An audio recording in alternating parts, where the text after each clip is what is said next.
ಪ್ರೀತಿಯ ಬೆಲೆ ಕಹಿಯೇ ಸಂಚಿಕೆ 1. ನಮಸ್ಕಾರ.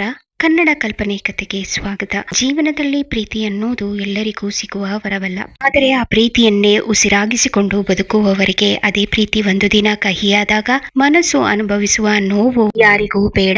ಕಥೆಯ ನಾಯಕಿ ಸೌಮ್ಯ ಎಲ್ಲರಿಗೂ ಒಳ್ಳೆಯದನ್ನೇ ಬಯಸುವ, ಸಣ್ಣ ವಿಷಯಕ್ಕೂ ಮಿಡಿಯುವ ಸ್ವಭಾವದವಳು. ಇವರ ಸಣ್ಣ ನೋವಿಗೂ ಅವಳು ಪಡುವ ಸಂಕಟ ಅಷ್ಟಿಷ್ಟಲ್ಲ. ಸೌಮ್ಯಾಳಿಗೆ ಈಗ 45 ವರ್ಷ. 27 ವರ್ಷಗಳ ಸಂಸಾರದಲ್ಲಿ ಅವಳು ತನಗಾಗಿ ಇದ್ದಕ್ಕಿಂತ ತನ್ನ ಗಂಡ, ಮಗ ಮತ್ತು ಅತ್ತೆ ಮಾವನಿಗಾಗಿ ಬದುಕಿದ್ದೇ ಹೆಚ್ಚು. ಮನೆಯಲ್ಲಿ ಯಾರಿಗೆ ಏನು ಬೇಕು, ಯಾರ ಆರೋಗ್ಯ ಹೇಗಿದೆ ಅನ್ನೋದೇ ಅವಳ ದಿನನಿತ್ಯದ ಮಂತ್ರ. ಮನೆಯಲ್ಲಿ ನಾದಿನಿ ಕುಟುಂಬ ಆದಾಗ ಸೌಮ್ಯಾಳ ಕೆಲಸ ದುಪ್ಪಟ್ಟಾಗುತ್ತದೆ. ಅವರ ಪ್ರತಿಯೊಂದು ಸಣ್ಣ ಇಷ್ಟ ಕಷ್ಟಗಳನ್ನು ಸೌಮ್ಯ ಅತಿ ಕಾಳಜಿಯಿಂದ ನೋಡಿಕೊಳ್ಳುತ್ತಾಳೆ. ಅಡುಗೆಯಿಂದ ಹಿಡಿದು ಪ್ರತಿಯೊಬ್ಬರ ಉಪಚಾರದವರೆಗೂ ಅವಳೇ ಇರುತ್ತಾಳೆ. ಅವಳು ಮಾಡುವ ಅಡಿಗೆಯಿಂದ ಹಿಡಿದು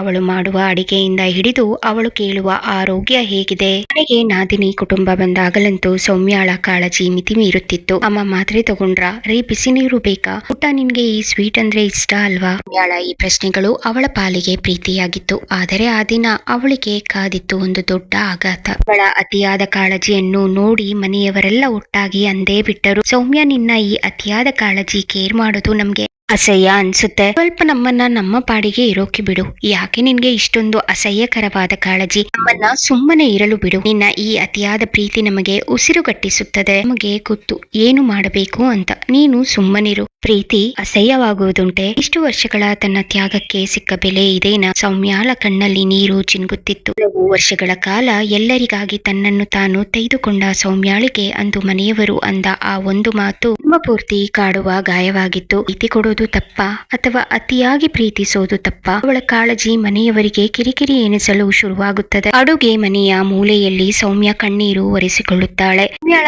ಮನಸ್ಸು ಚೂರಾಗುವ ಮನೆಯವರ ಚುಚ್ಚು ಮಾತುಗಳು ನೆನಪಿಗೆ ಬರುತ್ತವೆ. ಸೌಮ್ಯಾಳ ಗಂಡ ರಾಜೇಶ್, ಸೌಮ್ಯ, ದಿನಪೂರ್ತಿ ನನ್ನ ಹಿಂದೆ ಸುತ್ತಬೇಡ, ಕಿರಿಕಿರಿ ಆಗುತ್ತೆ. ನನ್ನ ಮಾತ್ರ ನನಗೆ ನೆನಪಿದೆ. ಪದೇ ಪದೇ ಹೇಳಿ ನನ್ನನ್ನ ಮಗು ಮಾಡಬೇಡ. ಆಫೀಸಿಂದ ಬಂದಾಗ ಸುಮ್ಮನೆ ಇರು. ಅತಿಯಾದ ಕಾಳಜಿ ತೋರಿಸಿ ತಲೆ ತಿನ್ನಬೇಡ. ನಿನಗೆ ಬೇರೆ ಕೆಲಸವೇ ಇಲ್ವಾ? ಯಾವಾಗಲೂ ನನ್ನ ಬಗ್ಗೆನೇ ಯಾಕೆ ಯೋಚಿಸ್ತೀಯ? ನಿನ್ನ ಈ ಪ್ರೀತಿ ನನಗೆ ಉಸಿರುಗಟ್ಟಿಸಿದ ಹಾಗೆ ಆಗುತ್ತಿದೆ. ನೀನು ಮಾಡೋ ಅಡಿಗೆಯಲ್ಲಿ ರುಚಿಗಿಂತ ನಿನ್ನ ಉಪದೇಶವೇ ಹೆಚ್ಚಾಗಿರುತ್ತೆ. ನನ್ನ ಶರ್ಟ್ ಎಲ್ಲಿದೆ ಅಂತ ನನಗೆ ಗೊತ್ತು. ನೀನು ತೆಗೆದಿಟ್ಟು ನನ್ನನ್ನ ಸೋಮಾರಿ ಮಾಡ್ಬೇಡ. ಒಂದು ದಿನ ನಿನ್ನ ಬಾಯಿ ಮುಚ್ಚಿಕೊಂಡು ಸಾಧ್ಯವಿಲ್ಲವೇ? ನಿನ್ನ ಪ್ರೀತಿ ನನಗೆ ಬೇಕಾಗಿಲ್ಲ. ನಿನ್ನ ಮೌನ ಬೇಕಾಗಿದೆ ಅಷ್ಟೇ. ನಾನು ಎಲ್ಲಿಗೆ ಹೋಗ್ತೀನಿ, ಯಾವಾಗ ಬರ್ತೀನಿ ಅಂತ ನಿನ್ಗೆ ರಿಪೋರ್ಟ್ ಕೊಡ್ಬೇಕಾ? ಹೀಗೆ ಅವನ ಮಾತುಗಳು. ಇನ್ನು 26 ವರ್ಷದ ನೀರಜ್ನ ನಿರ್ಲಕ್ಷ್ಯದ ಮಾತುಗಳು. ಅಮ್ಮ ಪ್ಲೀಸ್, ನನ್ನ ರೂಮಿಗೆ ಬಂದು ಡಿಸ್ಟರ್ಬ್ ಮಾಡ್ಬೇಡ. ನಾನು ಏನು ತಿನ್ನಬೇಕು ಅಂತ ನನ್ಗೆ ಗೊತ್ತು. ನಿನ್ನ ಹೆಲ್ತ್ ಟಿಪ್ಸ್ ನಿನ್ನ ಹತ್ತಿರವೇ ಇರ್ಲಿ. ನನ್ನ ಫ್ರೆಂಡ್ಸ್ ಮುಂದೆ ನಿನ್ನ ಈ ಅತಿಯಾದ ಕೇರ್ ನನಗೆ ಮುಜುಗರ ತರುತ್ತೆ. ನಿನ್ಗೆ ಸ್ವಂತ ಜೀವನ ಅಂತ ಏನಾದ್ರೂ ಇದೆಯಾ ಅಮ್ಮ? ಯಾವಾಗಲೂ ಜಾಗ್ರತೆ ಪುಟ್ಟ ಅಂತ ಹೇಳ್ಬೇಡ. ನಾನು ಇನ್ನೂ ಮಗುವಲ್ಲ. ನಿನ್ನ ಓವರ್ ಪ್ರೊಟೆಕ್ಟಿವ್ ಗುಣ ನನ್ಗೆ ಅಸಹ್ಯ ಅನ್ಸುತ್ತೆ. ನನ್ನ ಬಟ್ಟೆ ಇಸ್ತ್ರಿ ಮಾಡುವಂತ ನಾನು ಕೇಳಿದ್ನ? ಯಾಕೆ ಸುಮ್ಮನೆ ನನ್ಗೆ ಇಷ್ಟ ಇಲ್ಲದ ಕೆಲಸ ಮಾಡ್ತೀಯಾ? ನಿನ್ನ ಪ್ರೀತಿ ಇರಲಿ, ಆದ್ರೆ ಅದು ನನ್ನನ್ನ ಕಟ್ಟಿ ಹಾಕಬಾರದು. ನಿನ್ಗೆ ಪ್ರಪಂಚನೇ ಗೊತ್ತಿಲ್ಲ. ಸುಮ್ಮನೆ ಮನೆಯಲ್ಲಿ ಇರು. ಅತ್ತೆ ವಿಶಾಲಾಕ್ಷಿ ಮತ್ತು ಮಾವ ಶ್ರೀನಿವಾಸ್ ಅವರ ಕಠೋರ ಮಾತುಗಳು. ಸೌಮ್ಯ, ಈ ವಯಸ್ಸಿನವರೆಗೂ ನಮ್ಮನ್ನು ನಾವು ನೋಡಿಕೊಂಡಿದ್ದೇವೆ. ಈಗ ನಿನ್ನ ಸಹಾಯ ಬೇಕಿಲ್ಲ. ಮನೆಯಲ್ಲಿ ಎಲ್ಲವನ್ನೂ ನೀನೇ ಮಾಡ್ಬೇಕು ಅಂತ ತೋರಿಸ್ಕೊಳ್ಳೋದು ಬಿಡು. ನಿನ್ನ ಕಾಳಜಿಯಲ್ಲಿ ನಮಗೆ ಸ್ವಾರ್ಥ ಕಾಣಿಸುತ್ತಿದೆ. ಬಂದವರಿಗೆ ಹೋದವರಿಗೆ ಅತಿಯಾದ ಉಪಚಾರ ಮಾಡಿ ನಮ್ಮ ಮಾನ ಕಳಿಬೇಡ. ಅತಿಯಾದ ಪ್ರೀತಿ ಅಮೃತ ಅಲ್ಲಮ್ಮ, ವಿಷ. ನೀನು ಇಲ್ಲದಿದ್ರೂ ಈ ಮನೆ ನಡೆಯುತ್ತೆ ಅನ್ನೋದು ನಿನ್ಗೆ ಅರ್ಥವಾಗ್ತಿಲ್ಲ. ಯಾವಾಗಲೂ ಮುಖದಲ್ಲಿ ಒಂದು ರೀತಿಯ ದೈನಸಿ ಭಾವ ಇಟ್ಕೊಂಡು ಇರ್ಬೇಡ. ನೀನು ಪಡೋ ಕಷ್ಟ ಯಾರಿಗೂ ಬೇಕಾಗಿಲ್ಲ. ನಮ್ಗೆ ಬೇಕಾಗಿರೋದು ಶಾಂತಿ. ಅಡುಗೆಯಲ್ಲಿ ಉಪ್ಪು ಕಡಿಮೆ ಇದ್ರೂ ಪರವಾಗಿಲ್ಲ, ನಿನ್ನ ಮಾತು ಕಡಿಮೆ ಇರ್ಲಿ. ನಮ್ಮ ಮಗನನ್ನು ನೀನು ಅತಿಯಾದ ಪ್ರೀತಿ ತೋರಿಸಿ ಹಾಳು ಮಾಡಿದ್ದೀಯ. ನಾದಿನಿ ಶೋಭಾಳ ಲೇವಡಿ ಮಾತುಗಳು. ತಿಗೆಗೆ ಎಲ್ಲರನ್ನೂ ತಮ್ಮ ಕಂಟ್ರೋಲ್ ನಲ್ಲಿ ಇಟ್ಕೋಬೇಕು ಅನ್ನೋ ಆಸೆ ಅನ್ಸುತ್ತೆ. ಇಷ್ಟೊಂದು ಪ್ರೀತಿ ತೋರಿಸೋರು ನಿಜವಾಗೇ ಇರ್ತಾರಾ ಅಥವಾ ಇದು ಕೇವಲ ನಾಟಕನ? ನಿನ್ನ ಅತಿಯಾದ ಕಾಳಜಿ ನೋಡಿದ್ರೆ ನಮ್ಗೆ ಒಂಥರ ಅಸಹ್ಯ ಆಗುತ್ತೆ. ನಿನ್ನ ಈ ಗುಣದಿಂದಲೇ ಮನೆಯಲ್ಲಿ ಯಾರಿಗೂ ನಿನ್ನ ಕಂಡ್ರೆ ಆಗಲ್ಲ. ಒಳ್ಳೆಯವಳು ಅಂತ ಅನ್ನಿಸ್ಕೊಳ್ಳೋಕೆ ಎಷ್ಟು ಕಷ್ಟ ಪಡ್ತೀಯ ಅಲ್ವಾ? ಮಾತುಗಳು ಒಬ್ಬೊಬ್ಬರದೇ, ಆದರೆ ಇನ್ನು ಒಟ್ಟಾರೆಯಾಗಿ ಸಾಮಾನ್ಯ ಚುಚ್ಚು ಮಾತುಗಳು. ನಿನ್ನ ಪ್ರೀತಿ ನಮಗೆ ಭಾರವಾಗಿದೆ. ಯಾಕೆ ಯಾವಾಗಲೂ ಎಲ್ಲರ ಹಿಂದೆ ಇರ್ತೀಯ? ನಮ್ಗೆ ಏನು ಬೇಕು ಅಂತ ನಾವೇ ಕೇಳ್ತೀವಿ. ನೀನು ಅಡ್ವಾನ್ಸ್ ಆಗಿ ಮಾಡಬೇಡ. ನಿನ್ನ ತ್ಯಾಗದ ಗುಣ ನೋಡಿ ನಮ್ಗೆ ಸಾಕಾಗಿದೆ. ಅಂದ್ರೆ ಏನು ಅಂತ ನಿನಗೆ ಗೊತ್ತಿಲ್ಲ. ಮನೆಯ ಕೆಲಸ ಮಾಡೋದು ನಿನ್ನ ಕರ್ತವ್ಯ. ಅದನ್ನ ಪ್ರೀತಿ ಅಂತ ಯಾಕೆ ಹೇಳ್ತೀಯ? ನಿನ್ನಿಂದ ನಮಗೆ ಆರಾಮ ಇಲ್ಲದಂತಾಗಿದೆ. ನೀನು ಇಲ್ಲದಿದ್ರೂ ಈ ಮನೆ ಇನ್ನೂ ಚೆನ್ನಾಗಿರುತ್ತೆ. ಯಾರ ಮೇಲೂ ಕಾಳಜಿ ತೋರಿಸೋ ಬದಲು ನನ್ನ ನೀನು ಕನ್ನಡಿಯಲ್ಲಿ ನೋಡ್ಕೊ. ಈ ಅತಿ ಬುದ್ಧಿವಂತಿಕೆ ನಮಗೆ ಬೇಕಿಲ್ಲ. ನಮ್ಮ ಖಾಸಗಿ ಜೀವನದಲ್ಲಿ ಮೂಗು ತೂರಿಸಬೇಡ. ನೀನು ಮಾಡೋ ಸಣ್ಣ ಕೆಲಸಕ್ಕೂ ದೊಡ್ಡ ಪ್ರಚಾರ ಕೊಡ್ತೀಯ. ನಿನ್ನ ಕಣ್ಣೀರು ನಮ್ಮ ಮೇಲೆ ಪ್ರಭಾವ ಬೀರಲ್ಲ. ನಿನಗೆ ಬೇರೆ ಪ್ರಪಂಚವೇ ಇಲ್ಲ ಅನ್ನೋದು ಎಷ್ಟು ದಾರಿದ್ರ್ಯ ಅಲ್ವಾ. ಇಷ್ಟು ವರ್ಷಗಳಿಂದ ಕೇಳಿದ ಎಲ್ಲಾ ಮಾತುಗಳನ್ನು ನೆನೆಸಿಕೊಂಡು ಸೌಮ್ಯ ಕಳಿಸಿ ಅಳುತ್ತಿದ್ದಳು. ಆಗ ನಾದಿನಿಯ ಮಗಳು ಅನ್ವಿತಾ ಅಲ್ಲಿಗೆ ಬರುತ್ತಾಳೆ. ಅವಳನ್ನು ನೋಡಿ ಸೌಮ್ಯ ಕಣ್ಣೀರು ಒರೆಸಿಕೊಂಡು, ಕಂದ ಅನ್ವಿತಾ, ಏನಾದ್ರೂ ಬೇಕಾ? ಕೂಗಿದ್ರೆ ನಾನೇ ಬರ್ತಿದ್ದೆ ಅಲ್ವಾ, ನೀನ್ ಯಾಕೆ ಬರೋದಕ್ಕೆ ಹೋದೆ? ಅನ್ವಿತಾ ಸೌಮ್ಯಾಳ ಹೆಗಲ ಮೇಲೆ ಕೈ ಇಟ್ಟು, ಅತ್ತೆ ಸಾಕು, ಯಾವಾಗ್ಲೂ ಎಲ್ಲರನ್ನ ಚೆನ್ನಾಗಿ ನೋಡ್ಕೊಳ್ಳೋದ್ರಲ್ಲೇ ನಿಮ್ಮ ಅರ್ಧ ಆಯಸ್ಸು ಮುಗಿದಿದೆ. ಇನ್ನು ನಿಮ್ಮ ಬಗ್ಗೆ ನೀವು ಗಮನ ಕೊಡಿ.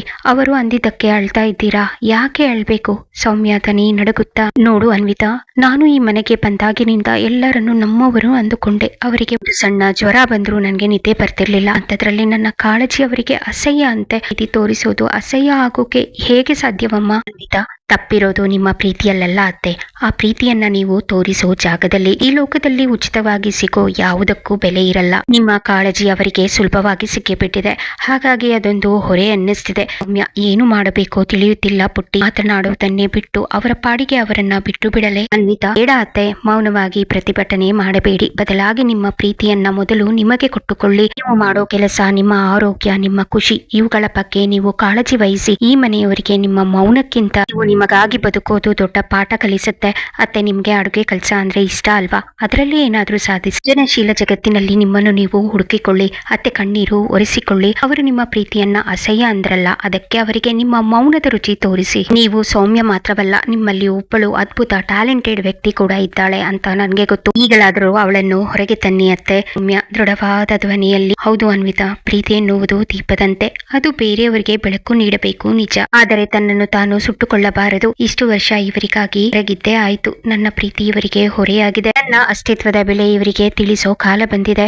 ಇನ್ಮೇಲೆ ನಾನು ಯಾರ ಬಗ್ಗೆ ತಲೆ ಕೆಡಿಸಿಕೊಳ್ಳಲ್ಲ. ಅವರಿಗೆ ಬೇಕಾದನ್ನು ಅವರೇ ಮಾಡಿಕೊಳ್ಳಲು. ಪ್ರೀತಿ ಕೊಡಬೇಕಾದ್ದು ಯೋಗ್ಯತೆ ನೋಡಿ ಎಲ್ಲ ನಿಜ, ಆದರೆ ಸ್ವೀಕರಿಸುವವರಿಗೆ ಅದರ ಮೌಲ್ಯ ತಿಳಿಯದಿದ್ದಾಗ ಆ ಪ್ರೀತಿ ಮೌನವಾಗುವುದೇ ಲೇಸು. ಎಲ್ಲರನ್ನೂ ಪ್ರೀತಿಸುತ್ತಿದ್ದ ಸೌಮ್ಯ ಕೊನೆಗೆ ತಾನು ಯಾರಿಗೂ ಬೇಡವಾದವಳು ಎಂಬ ಒಂಟಿತನಕ್ಕೆ ಜಾರುತ್ತಾಳೆ. ಕೋಣೆಯಲ್ಲಿ ಅಳುತ್ತಾ ಕುಳಿತಾಗ ಅವಳಿಗೆ ಒಂದು ಸತ್ಯ ಅರಿವಾಗುತ್ತದೆ. ಈ ಲೋಕದಲ್ಲಿ ಅತಿಯಾದ ಯಾವುದಕ್ಕೂ ಬೆಲೆ ಇಲ್ಲ, ಪ್ರೀತಿಯೂ ಸೇರಿದಂತೆ. ನನ್ನ ಕಾಳಜಿಯೇ ತನಗೆ ಶಾಪವಾಯಿತೆ ಎಂದು ಅವಳು ಪ್ರಶ್ನಿಸಿಕೊಳ್ಳುತ್ತಾಳೆ. ನಿನ್ನ ಈ ಅತಿಯಾದ ಕೇರ್ ಮಾಡೋದು ನಮ್ಗೆ ಅಸಹ್ಯ ಅನ್ಸುತ್ತೆ.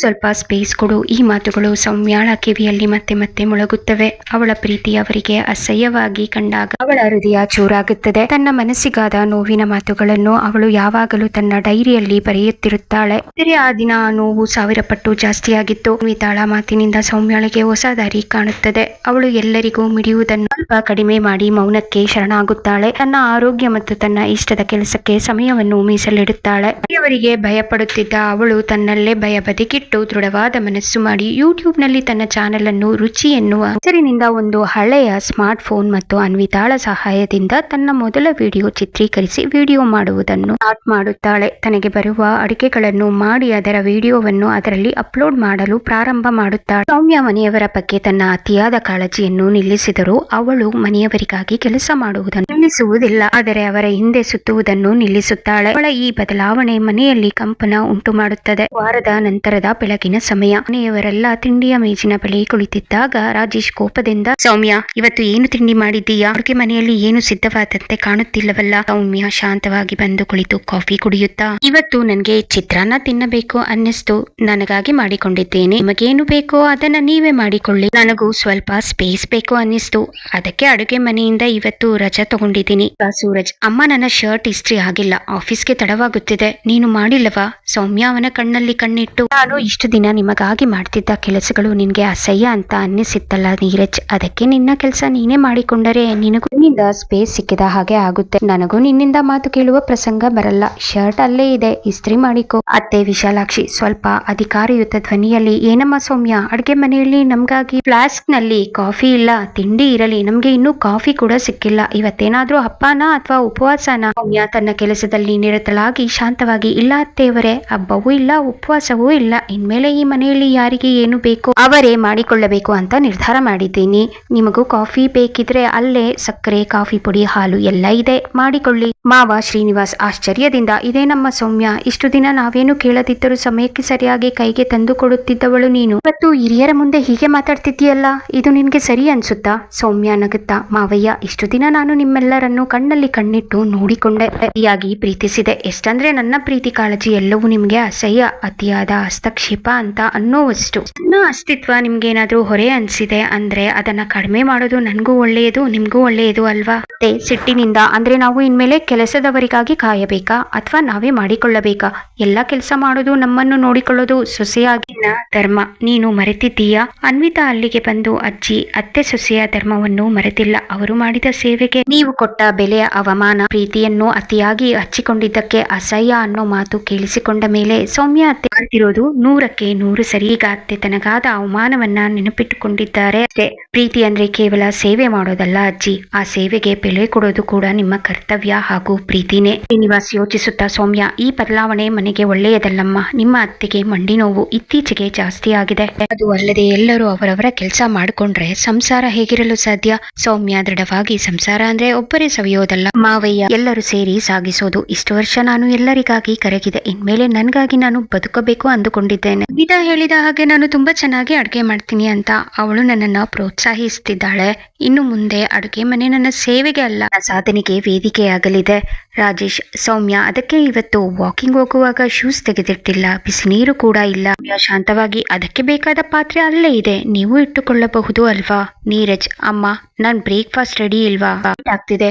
ಸೌಮ್ಯ, ಟೇಬಲ್ ಮೇಲೆ ಎಲ್ಲ ಇಟ್ಟಿದ್ದೀನಿ, ನೀನೇ ಸರ್ವ್ ಮಾಡ್ಕೋ. ಸಂಜೆ ಮನೆಯವರೆಲ್ಲ ಹಾಲ್ನಲ್ಲಿ ಕುಳಿತಾಗ ಸೌಮ್ಯ ತನ್ನ ಫೋನ್ ನಲ್ಲಿ ವಿಡಿಯೋ ಎಡಿಟ್ ಮಾಡುತ್ತಿರುವುದು ಕೇಳಿಸುತ್ತದೆ. ವಿಶಾಲಾಕ್ಷಿ, ಅದಕ್ಕೆಲ್ಲ ಈ ಮನೆಯಲ್ಲಿ ಅವಕಾಶ ಇಲ್ಲ ಎಂದಳು ಖಂಡಿತವಾಗಿ. ಮುಂದೇನು? ಸೌಮ್ಯ ತನ್ನ ಎಲ್ಲ ಆಸೆ ಕನಸುಗಳನ್ನು ಬಿಡಬೇಕಾ, ಮತ್ತೆ ಮನೆಗೆ ಕೆಲಸದವಳಾಗಿ ಬದುಕಬೇಕಾ, ತಿಳ್ಕೋಬೇಕಾ? ಕತೆಗಾಗಿ ಕಮೆಂಟ್ ಮಾಡಿ. ಸೌಮ್ಯಾಳ ಬದುಕಿನ ತರ ನಿಮ್ಮ ಬದುಕಿನಲ್ಲೂ ನಿಮ್ಮ ಪ್ರೀತಿಯನ್ನು ಯಾರಾದರೂ ಅಸಹ್ಯ ಎಂದು ಕಡೆಗಣಿಸಿದ್ದಾರೆಯೇ? ನಿಮ್ಮ ಆಲೋಚನೆಗಳನ್ನು ಹಂಚಿಕೊಳ್ಳಿ. ಈ ಕತೆ ಹೇಗೆ ಅನಿಸಿತು ಎಂಬುದನ್ನು ಕಮೆಂಟ್ ವಿಭಾಗದಲ್ಲಿ ತಿಳಿಸಿ. ಇಷ್ಟ ಆದ್ರೆ ಲೈಕ್ ಮಾಡಿ, ಮಾಡದೆ ನಮ್ಮ ಕನ್ನಡ ಕವನಗಳು ಹಾಗೂ ಕತೆಗಳಿಗಾಗಿ ನಮ್ಮ ಚಾನೆಲ್ಗೆ ಸಬ್ಸ್ಕ್ರೈಬ್ ಮಾಡಿ. ನಿಮ್ಮ ಬೆಂಬಲಕ್ಕೆ ಧನ್ಯವಾದಗಳು.